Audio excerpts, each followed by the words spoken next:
आज का टॉपिक हमने जो लिया है वो प्लांट किंगडम से लिया हुआ है। आपने सुना होगा 5 किंगडम क्लासिफिकेशन। क्लासिफिकेशन में ऑर्गेनिजम्स के 5 किंगडम बनाए गए हैं और उस 5 में पहले का नाम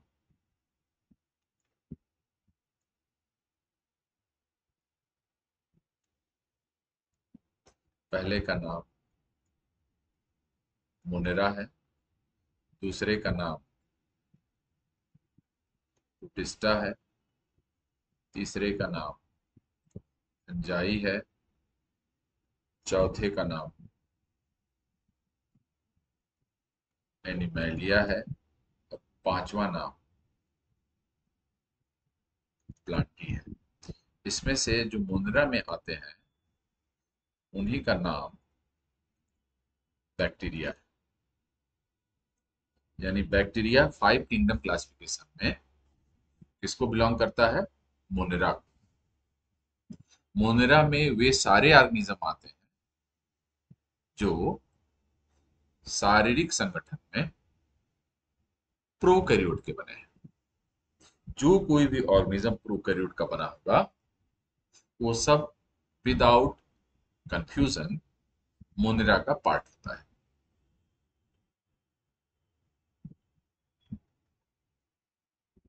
ये देखिए, बैक्टीरिया की डिफिनीशन लिखी हुई है।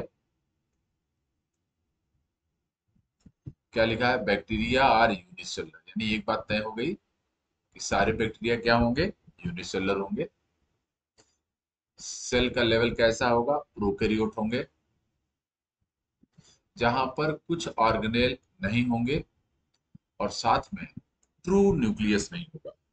यदि ट्रू न्यूक्लियस होता तो यूकैरियोटिक हो जाता है।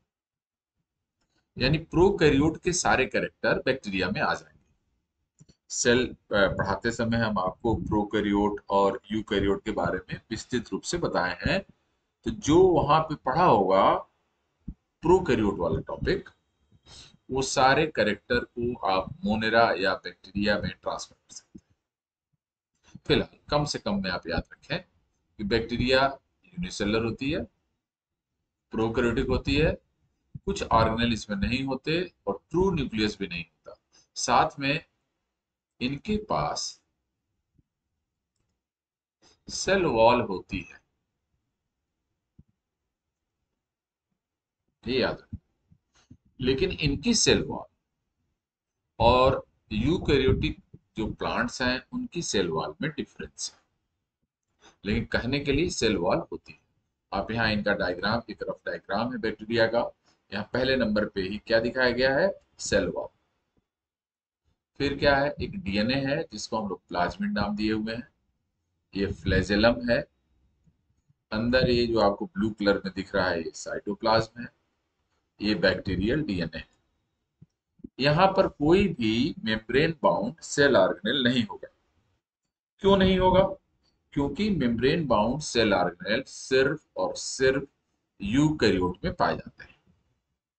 क्योंकि बैक्टीरिया प्रोकैरियोटिक सेल है, इसलिए यहाँ पे मेम्ब्रेन बाउंड सेल ऑर्गेनेल नहीं होता है। यानी यहाँ क्लोरोप्लास्ट नहीं हो सकता, कोई प्लास्टिड नहीं हो सकता, माइटोकॉन्ड्रिया नहीं हो सकती, इंडोप्लाज्मिक रेटिकुलम नहीं हो सकता, गोल्गी कॉम्प्लेक्स नहीं हो सकता, लाइसोसोम नहीं हो सकता। न्यूक्लियस को भी मेम्ब्रेन चाहिए था, क्योंकि यहाँ मेम्ब्रेन बनती ही नहीं, तो यहाँ न्यूक्लियस भी नहीं हो सकता।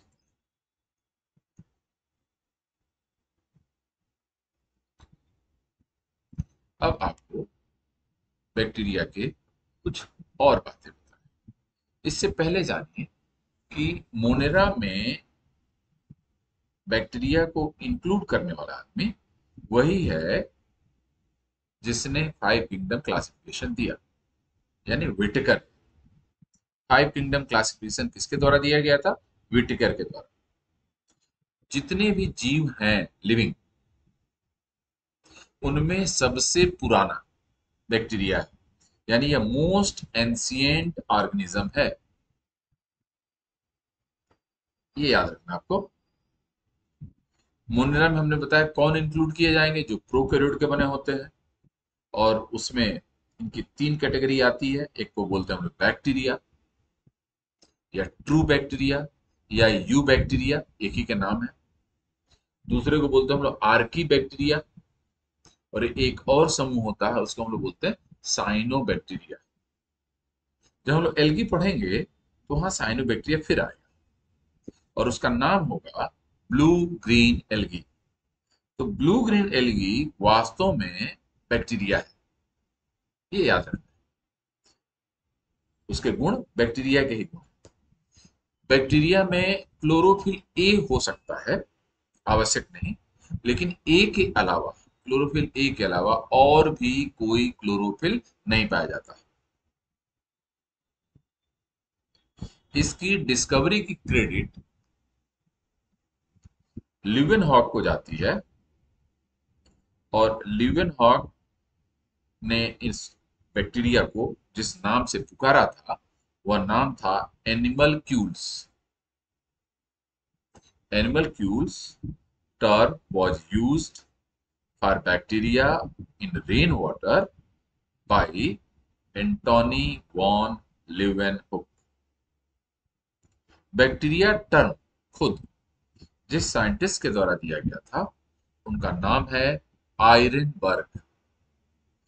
1828 में यानी 1828 में आयरनबर्ग ने बैक्टीरिया टर्म का सबसे पहले प्रयोग किया। बैक्टीरिया से रिलेटेड एक थ्योरी है जिसको हम लोग बोलते हैं जर्म थ्योरी ऑफ डिजीज। यह एक साइंटिस्ट जिनका नाम रॉबर्ट कोच था उनके द्वारा दिया गया था। हम जैसा शुरू में ही बताया, सारे बैक्टीरिया यूनिसेलुलर हैं, यूबिक्यूटस हैं, यानी सब जगह पाए जाते हैं। सिर्फ ये डिस्टिल वाटर में नहीं पाए जाते, और सर्वाधिक बैक्टीरिया, मैक्सिमम नंबर में बैक्टीरिया सॉइल में पाए जाते हैं। हेल्दी ह्यूमन के ब्लड में बैक्टीरिया नहीं पाए जाते। प्रकृति में बैक्टीरिया बारिश के तुरंत बाद नहीं पाए जाते, क्योंकि बारिश में वो नीचे आ जाते हैं, धुल जाते हैं। जो ज्वालामुखी का पिट होता है, मुंह होता है, उसमें भी बैक्टीरिया नहीं पाए जाते। और जो भूगर्भ जल है, जो हम लोग बोरिंग करके निकालते हैं, उस भूगर्भ जल में भी बैक्टीरिया नहीं पाए जाते। इसलिए हम लोग हैंडपंप या बोरिंग के पानी को सीधे पीने के लिए उपयोग में लाते हैं। ये तो कुछ जानकारी हम आपको ऐसे ओरल दे रहे थे, और आगे आपको हम ढेर सारी जानकारी देने वाले हैं। बिल्कुल ध्यान से स्क्रीन पे देखिएगा। क्या लिखा है? Bacteria are prokaryote unicellular which lacking chlorophyll. इनके पास क्लोरोफिल नहीं होता, बल्कि यदि होगा भी तो सिर्फ और सिर्फ क्लोरोफिल ए हो सकता है।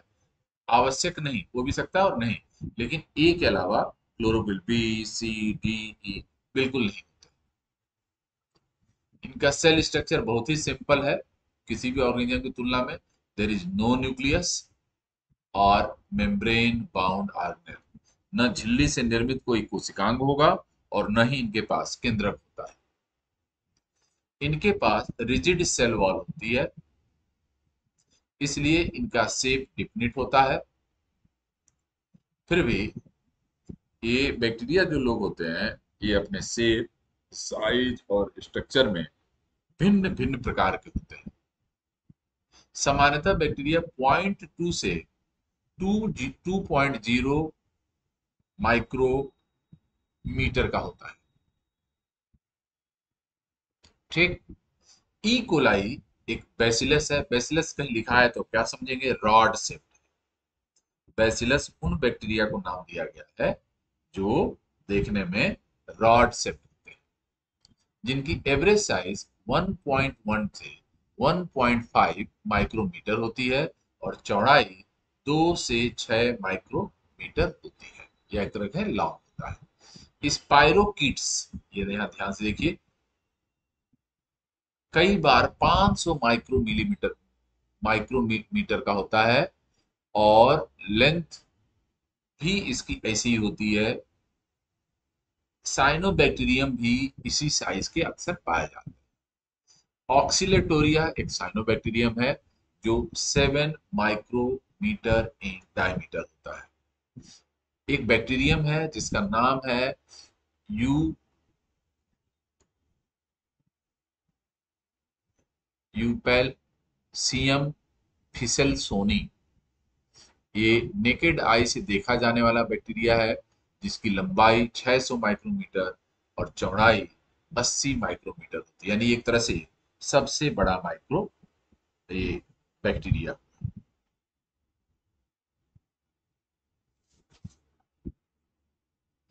और भी इनके कैरेक्टर जानिए। One group of bacteria called mycoplasma. एक समूह है बैक्टीरिया का जिसको माइकोप्लाज्मा कहते हैं।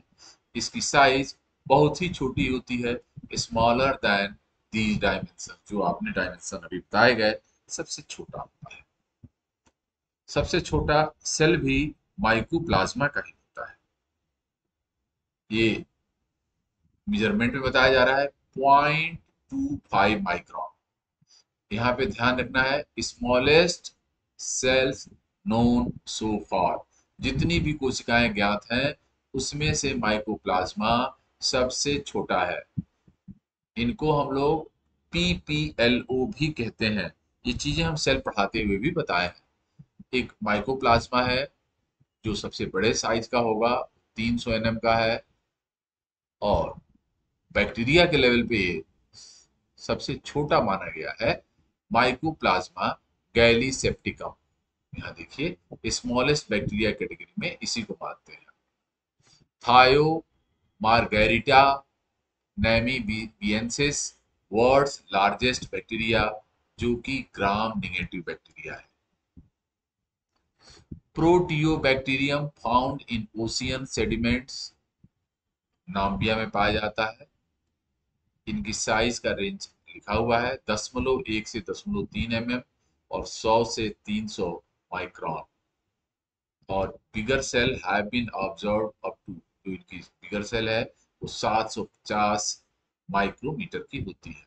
Research studies have shown their size to play an important role in survival over time.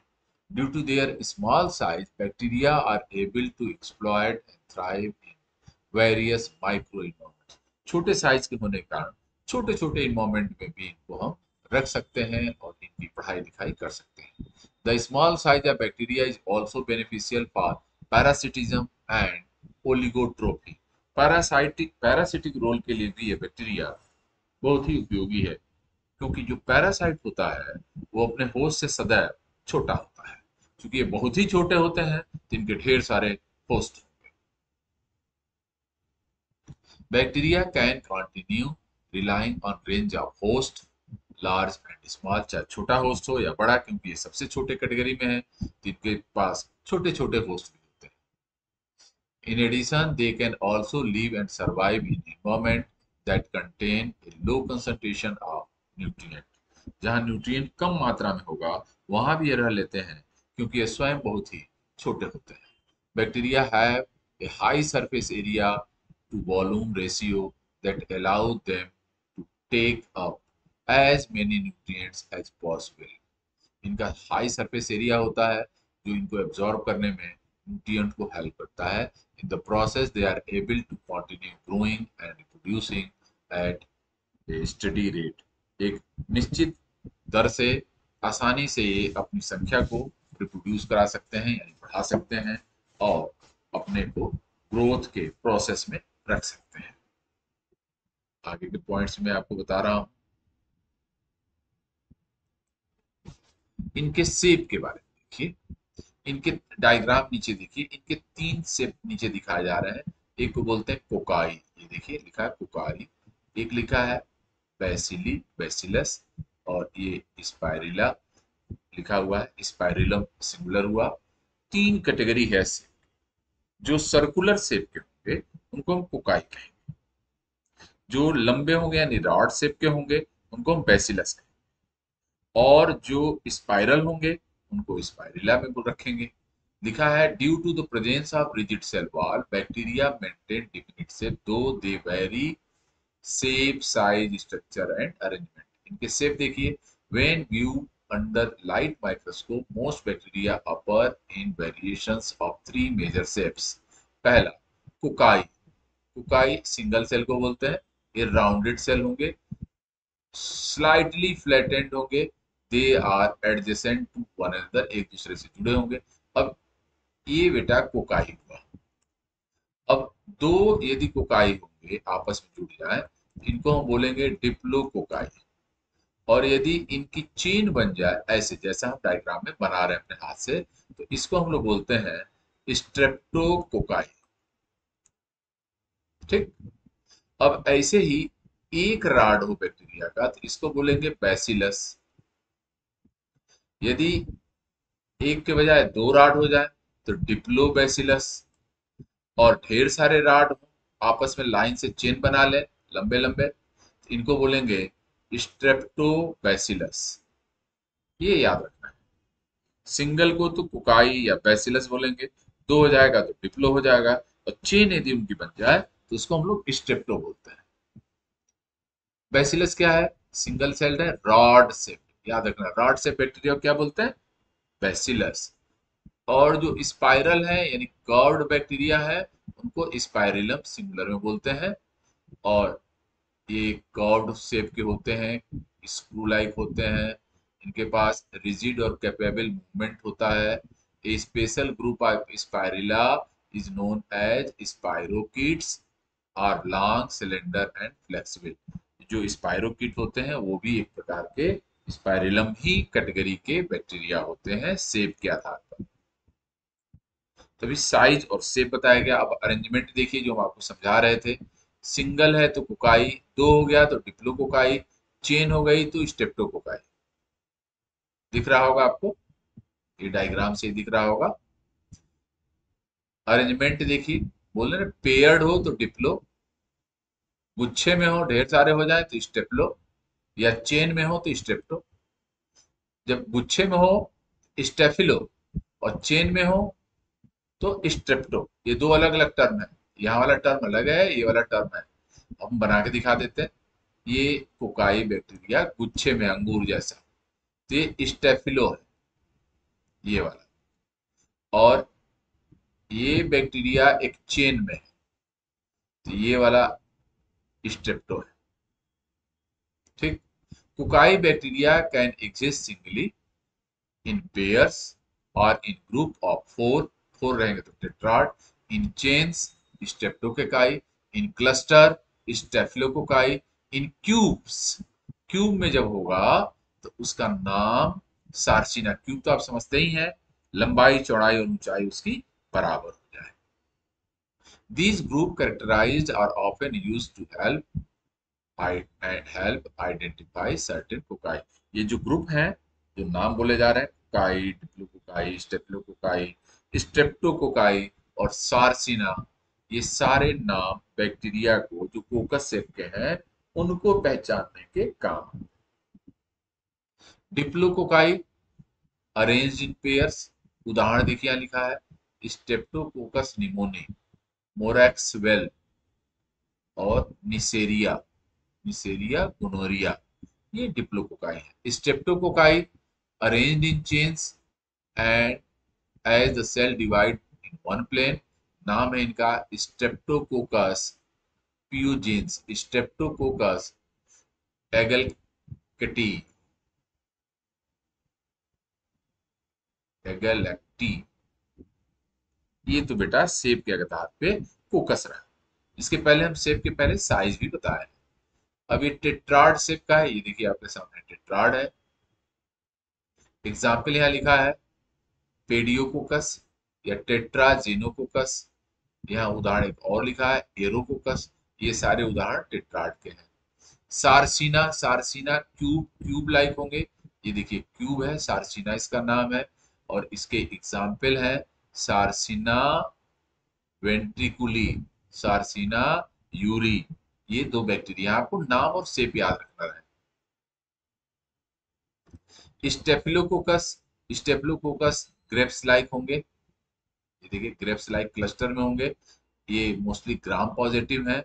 और एग्जाम्पल है स्टेफिलोकोकस आउरियस।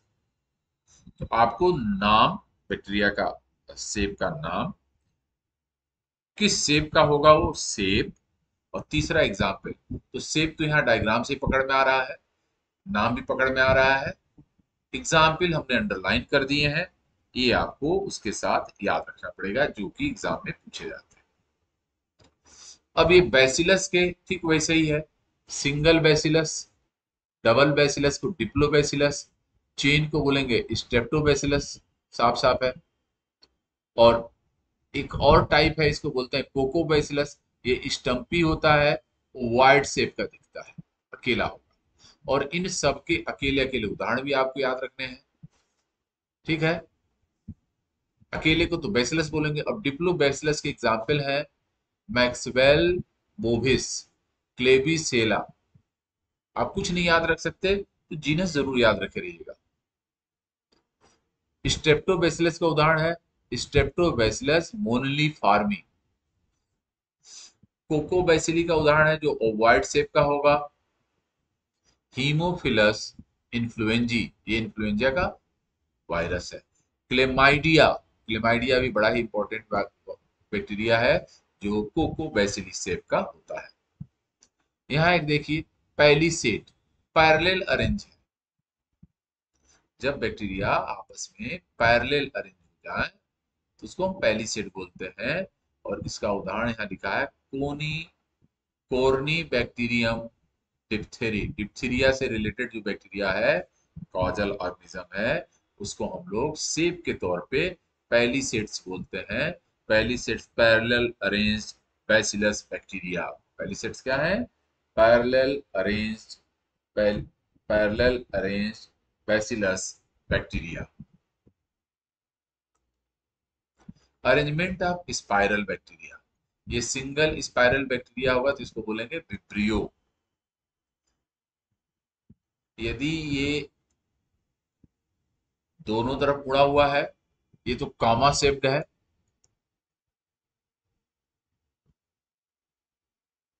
आपको दिख रहा होगा। जो स्पाइरल होगा उसको स्पाइरलम बोलेंगे। और स्पाइरोकीट्स जो है हेलिकल शेप के होंगे। इनका शेप कैसा है बेटा? हेलिकल। ये माइक्रोस्कोप के अंदर के डायग्राम है, इधर आपको लीनियर डायग्राम बना के समझाया गया है। तो स्पाइरिलम के जो टाइप हैं उसमें से एक है विब्रियो, एक है स्पाइरिला और एक है स्पाइरोकिट्स। विब्रियो जो है वो कॉमा शेप होगा, उदाहरण है विब्रियो कॉलरी, कॉलरा का काजिंग ऑर्गेनिज्म यही है। दूसरा है जो स्पाइरल स्ट्रक्चर के होंगे, जो स्पाइरल स्ट्रक्चर के होंगे वो स्पाइरिला कहलाएंगे।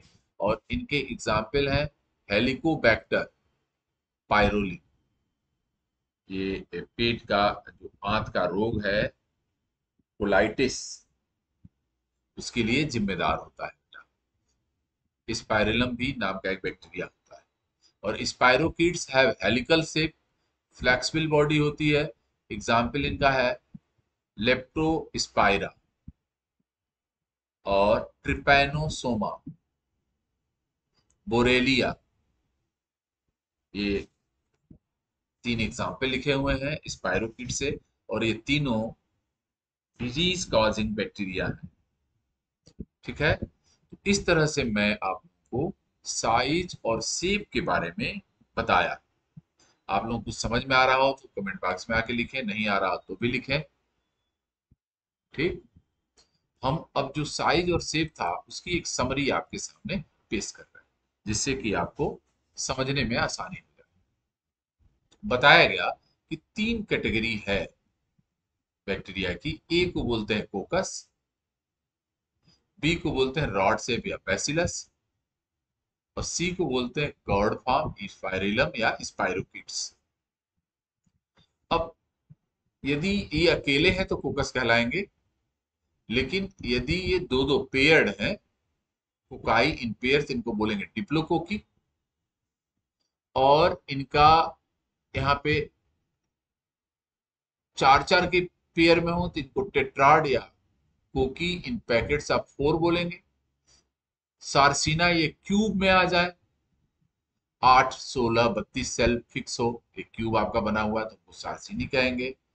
चेन में यदि ये स्पाइरल ओवल शेप के जो सॉरी ओवल जो बैक्टीरिया है यदि चेन बना ले स्ट्रेप्टोकोकी कहेंगे। और माइक्रोकोकाई या स्टेफ्लोकोकाई तब कहते हैं जब लार्ज कोकाई इन इरेगुलर क्लस्टर में होता। तो ये आपके सारे फॉर्म इस यहां से यहां तक में 1 2 3 4 5 6 और 7 फॉर्म आपके सामने उपलब्ध हो गए कोकाई के। अब आते हैं जो रॉड शेप है जिनको हम बैसिलस बोलते हैं। अब ये कोको बैसिलस अकेले होगा तो बोला जाएगा, दो को बोलेंगे डिप्लो, दो से अधिक होगा तो उसको बोलेंगे स्ट्रेप्टो।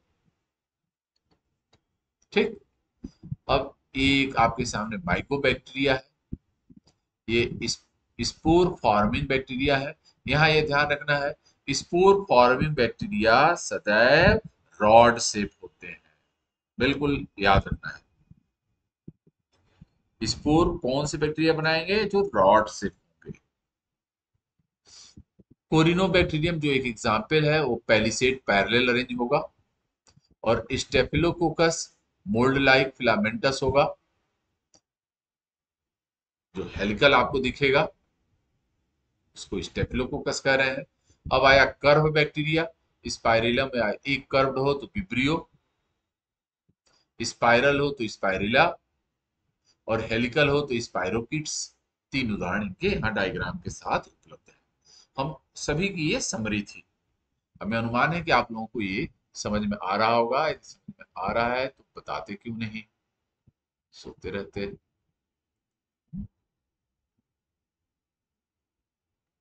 ठीक है, हम आगे बता रहे हैं आपको।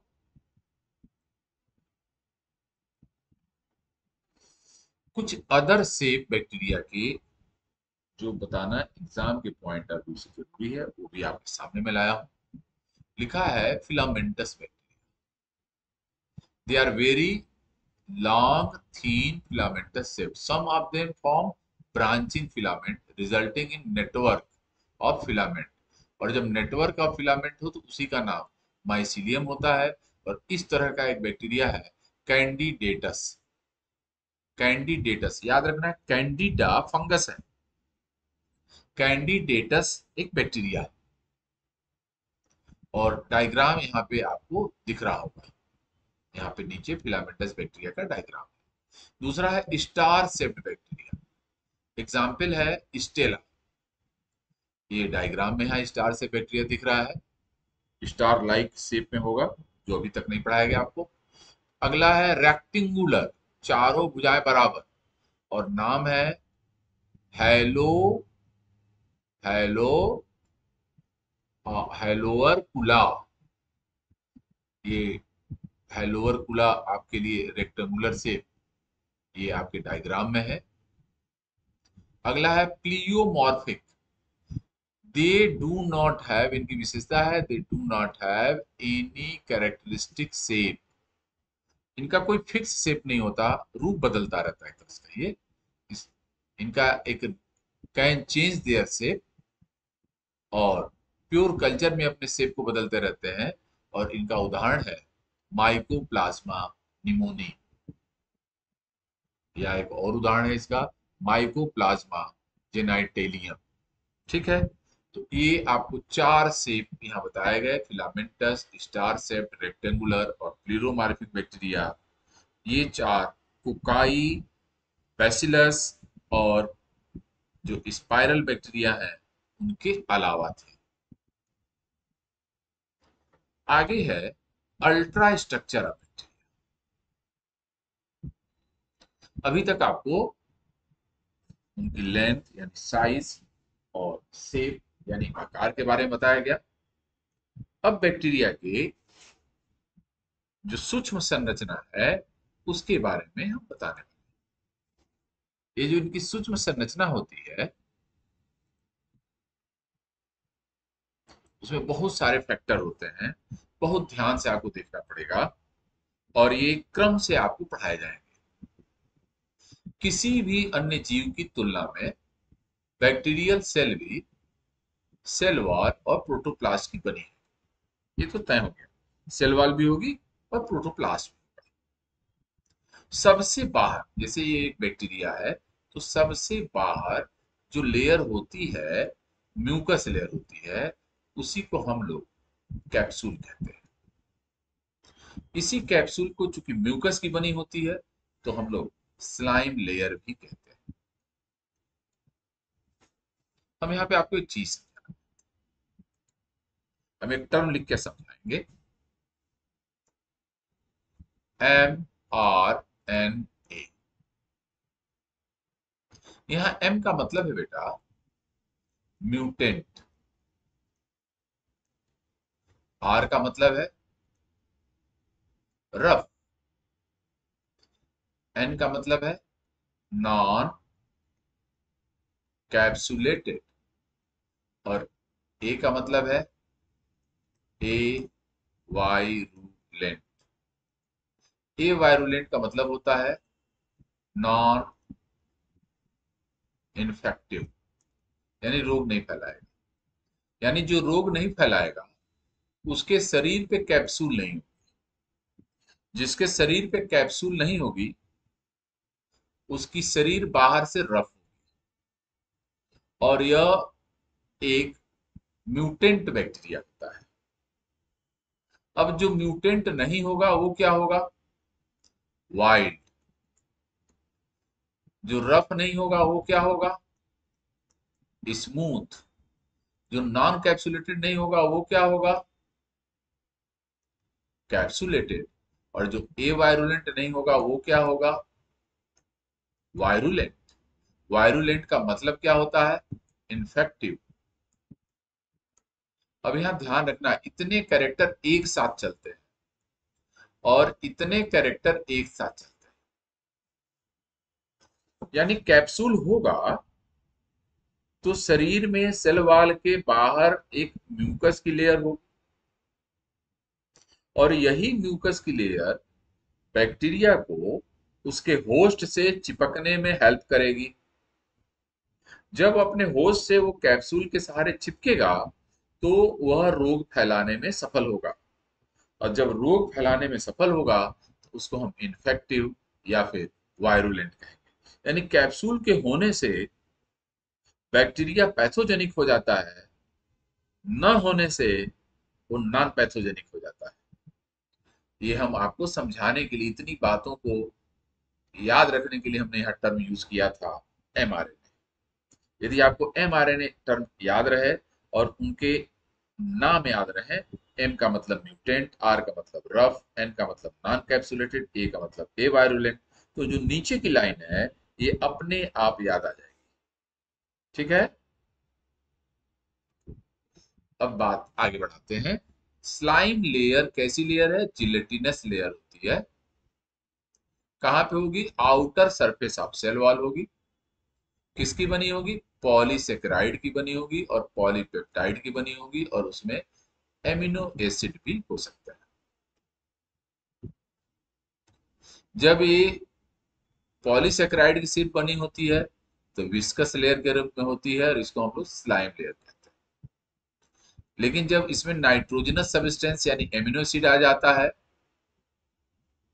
पॉलीसेकेराइड के साथ, तब इसको हम लोग कैप्सूल कहते हैं। यानी कैप्सूल में एमिनो एसिड भी आ जाएगा, लेकिन जब हम स्लाइम लेयर बोलेंगे तो सिर्फ और सिर्फ उसमें पॉलीसेकेराइड होगा।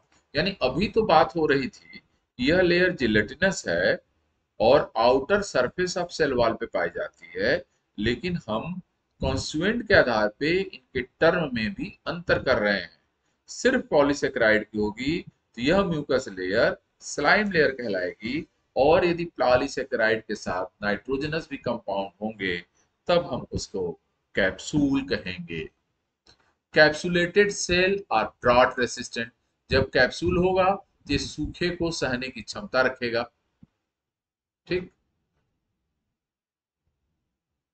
ये बॉडी को बिना डैमेज को रिटेन करेगा। यही नहीं, इसमें रोग फैलाने की क्षमता भी होगी। अभी जो हम आपको समझा रहे थे, जो रोग फैलाए बेटा उसको हम पैथोजेनिक भी कहते हैं, इन्फेक्टिव भी कहते हैं, वायरुलेंट भी कहते हैं। इफ कैप्सूल रिमूव, यदि कैप्सूल हटा दिया जाए तो ये मर जाएगा। क्यों सूख के मर जाएगा? क्योंकि वो मॉइस्चर को रिटेन नहीं कर पाया जाएगा। सर्वाइवल के लिए कैप्सूल बैक्टीरिया में जरूरी होता है। Mucopolysaccharide sometimes associated with calcium magnesium ion, और जब ये एसोसिएटेड होता है वाटर के साथ तो chelating polysaccharides like EDTA plus NaCl ये सब उसके साथ कैप्सूल को हटा देते हैं। Which cells after seeking set of capsule, ये जो चिलेटिंग एजेंट्स होते हैं आयन के साथ जो मिले होते हैं, वो जब कैप्सूल से लिंक्ड हो जाते हैं तो सेकिंग होने पे यानी हिलने डुलने पर उनकी कैप्सूल निकल जाती है। In streptococci and staphylococci mucilage capsule is present only when cells are dividing rapidly। यदि जल्दी जल्दी डिवीजन हो रहा है तभी आप इनके अंदर यानी स्टेप्टोकोकाई और स्टेप्लोकोकाई के अंदर देख पाएंगे। Slime a capsule protect cells from lysozyme. Lysozyme एक सेल ऑर्गेनेल है, उससे बचाने का काम भी यह स्लाइम मोल्ड करता है। ठीक, अब आया सेल वॉल। स्क्रीन पे आपको दिख रहा होगा। यदि आपको नोट्स कॉपी करने होंगे तो आप जो लाइव वीडियो होगा उसको पॉज करके चला लीजिएगा, आपको आराम से दिख जाएगा। वैसे हम सारी जरूरी बातें आपको एक्सप्लेन कर दे रहे हैं। सेल वॉल का आइडिया समझिए, ये इलेक्ट्रॉन माइक्रोस्कोप से दिखाई देगा।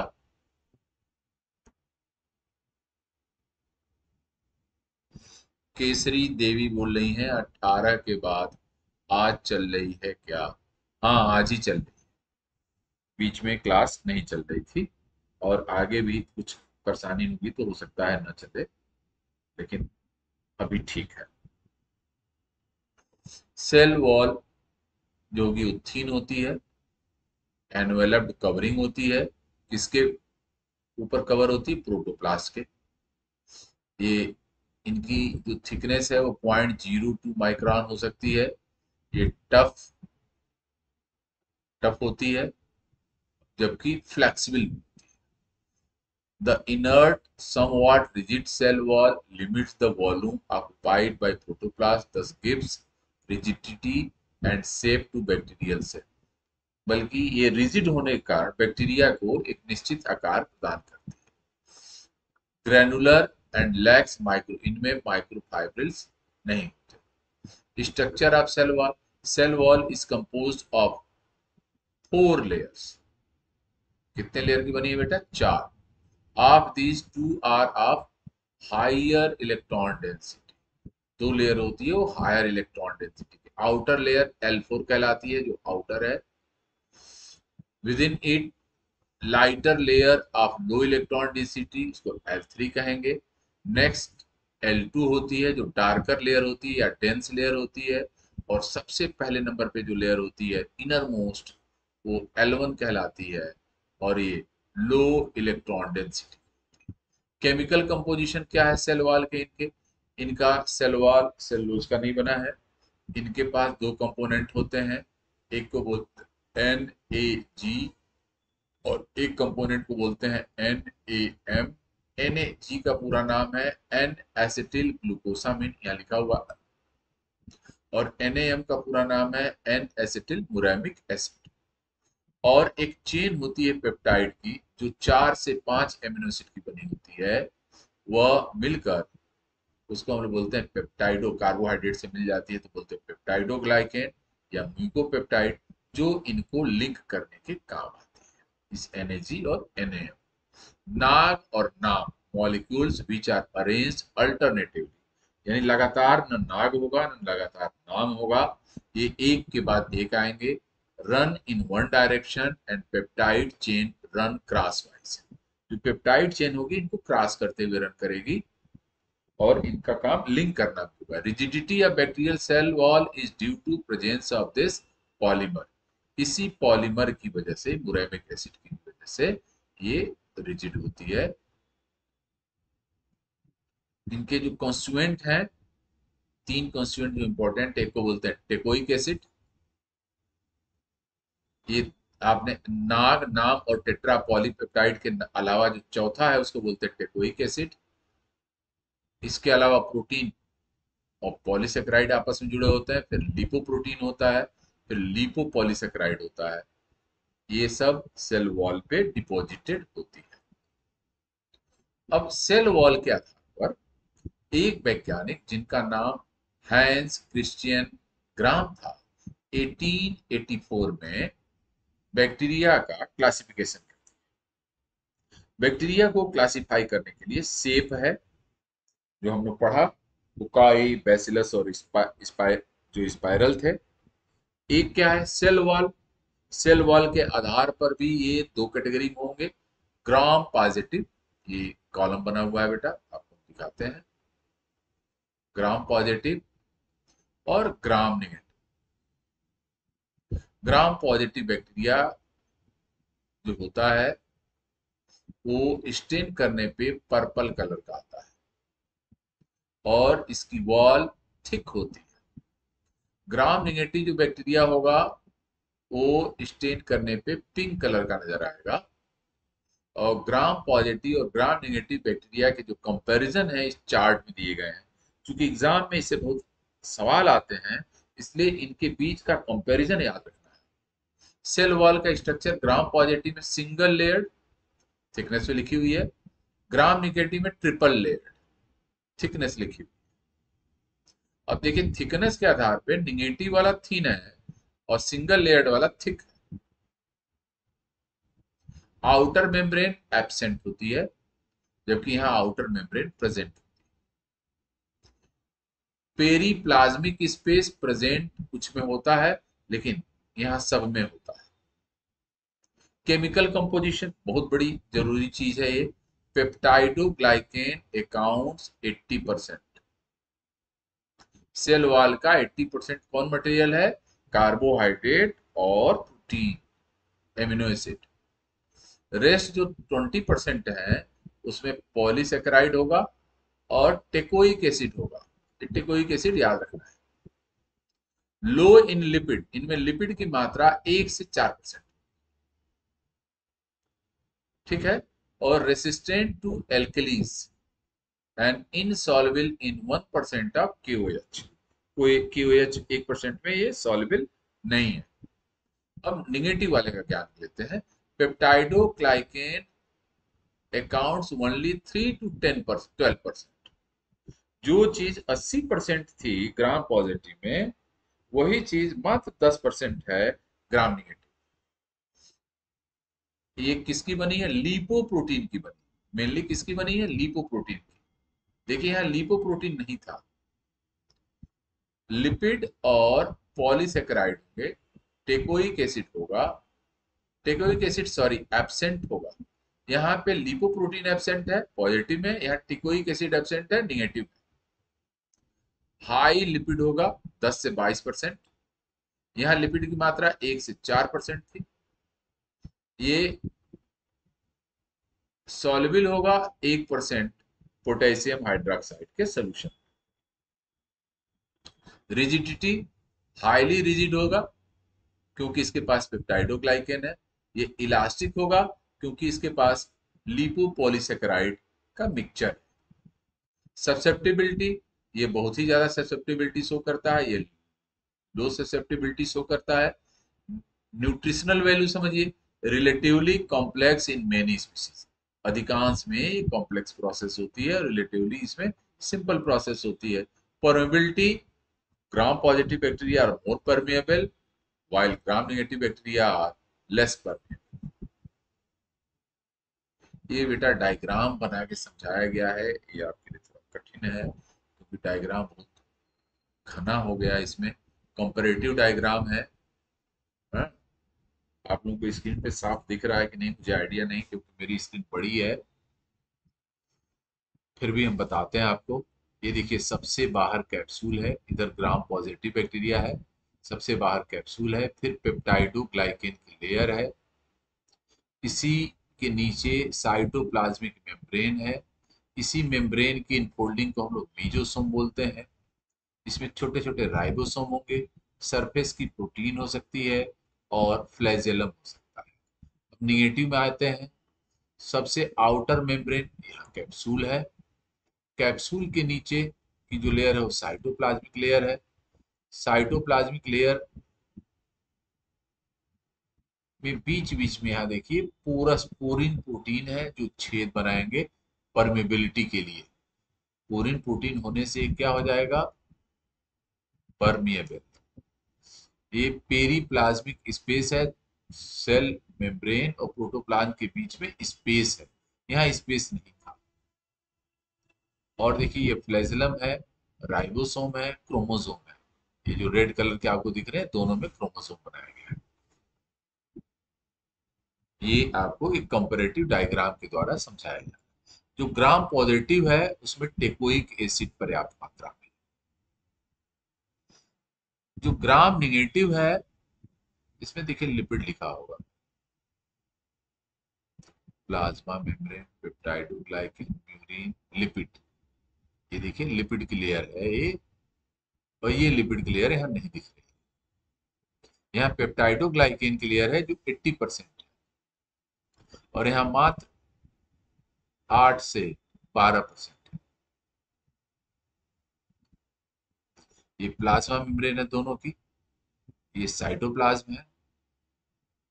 ठीक, इस प्लाज्मा मेम्ब्रेन और वॉल के बीच में स्पेस है, इसको बोल रहे हैं पेरीप्लाज्मिक स्पेस। यहाँ कोई स्पेस नहीं है, यहाँ का मतलब ग्राम पॉजिटिव। ये सारा ज्ञान रहा आपके लिए कि कौन वॉल कैसी हो तो पॉजिटिव बोलेंगे और कैसी वॉल हो तो निगेटिव बोलेंगे। हम आपको कुछ बात बताएंगे।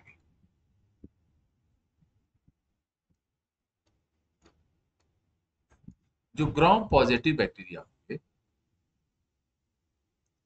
ये स्टेन करने पे रिटेन करेंगे जो कलर, इसका नाम है पर्पल।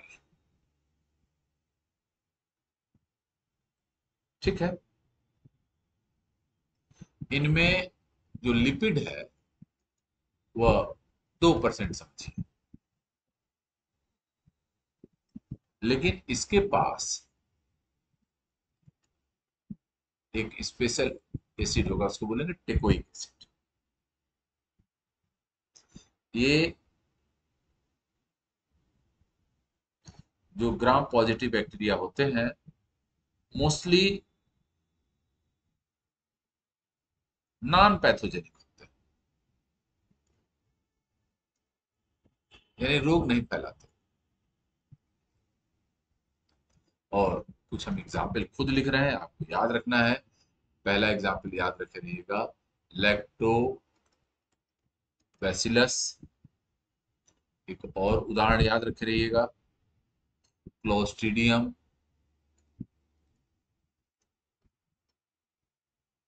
एक और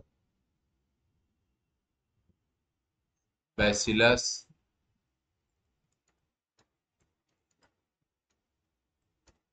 subtilis, TILIS।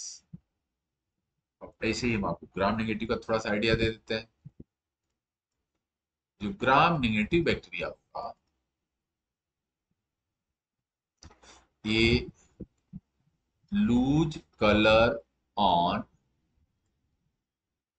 D staining. Destain करेंगे तो इनका कलर लूज हो जाएगा, हट जाएगा। और ये डे स्टेनिंग किससे करते हैं, 93% ऑफ एल्कोहल से करते हैं। इसमें जो लिपिड की मात्रा है वह 20%। टेकोइक एसिड, टेकोइक एसिड जो होगा वो एब्सेंट होगा। ये यूजुअली जो है पैथोजेनिक होता है, यानी रोग फैलाने का। और इनका एग्जाम्पल आपको भी याद रखना है, तो याद रखे रहिए, हम बता रहे हैं। राइजोबियम, ये जो एग्जाम्पल मैं बता रहा हूं ये अवश्य याद रखे रहिएगा, एग्जाम के लिए है। राइजोबियम, एसिटोबैक्टर,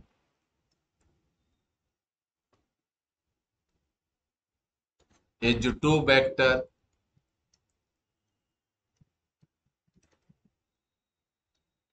और विब्रियो, ये सब के सब ग्राम निगेटिव बैक्टीरिया है। ठीक है, भूलना नहीं है आप लोगों को। सामान्य सेल वॉल जो और ऑर्गेनिज्म की होती है उसमें मुरैमिक एसिड नहीं पाया जाता, लेकिन बैक्टीरिया की सेल वॉल में म्यूरेमिक एसिड जरूर पाई जाती है। एक टीबी का बैक्टीरिया है जिसको बोलते हैं माइकोबैक्टीरियम, सॉरी कुष्ठ का। माइकोबैक्टीरियम के केस में एक स्पेशल केमिकल पाया जाता है जिसको बोलते हैं माइकोलिक एसिड। माइकोलिक एसिड जिसमें पाया जाता है उसका नाम है माइकोबैक्टीरियम। इतनी बात आपको याद रखनी है। आज की क्लास में हम आपको क्या क्या चीज बता दिए। एक तो ये आपको पता चल गया कि इनका अल्ट्रा स्ट्रक्चर क्या है, इनका साइज क्या है, और इनका शेप क्या है। इनके अल्ट्रा स्ट्रक्चर के दो पॉइंट हमने अभी तक समझाए हैं। एक तो इनका कैप्सूल के बारे में बताया गया है, और दूसरा इनके सेल वॉल के बारे में बताया गया है। आगे की जो चीज है वो है इनकी साइटोप्लाज्मिक मेम्ब्रेन और प्रोटोप्लास्ट। इसके बारे में हम आपको अगली क्लास में बताएंगे। अभी आप लोग हमको ये बताएं कि जो कुछ हमने बताया आज बैक्टीरिया के नाम पे, ये कुछ समझ में आया कि नहीं। बैक्टीरिया 5 किंगडम क्लासिफिकेशन में कहाँ रखा गया है, ये आपको समझ में आ गया होगा। बैक्टीरिया को खोजा किसने, एंटोनी वॉन ल्यूवेनहॉक ने। बैक्टीरिया टर्म किसने दिया, आयरनबर्ग ने। ये चीजें आपको समझ में आ गई कि नहीं। ठीक है, किसी को कुछ पूछना है तो पूछ सकता है।